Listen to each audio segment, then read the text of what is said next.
I just left the funeral. I had the opportunity to sing at a funeral today of my very best friend from high school.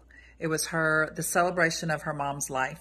And after that funeral, it was in the hometown of where I grew up. I got to see a bunch of friends from high school today.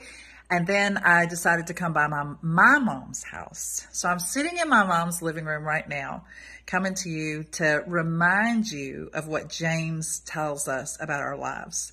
Do you know that our lives are described as a mist? And I think about this. I use spray on deodorant, and I think about every morning when I spray on my deodorant, like, oh my gosh, that is the extent of our life compared to eternity.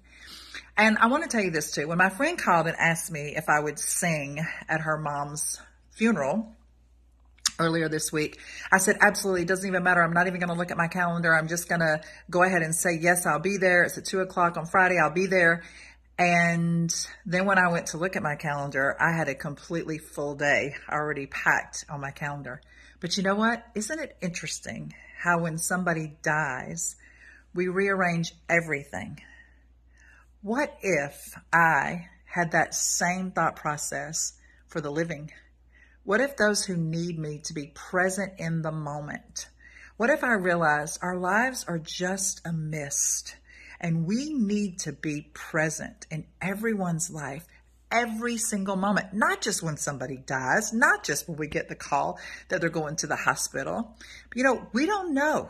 If you read on in James, it says, don't say what you're doing today, what you're doing tomorrow, because don't nobody know what you're doing today or tomorrow.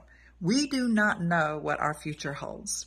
Take a minute today, and if you still have your mom, give her a big hug. Thank her for everything that she's done. Don't let a moment go by without being grateful and thankful. Don't forget, we just have a mist, and it's our job while we're here to love him and love them.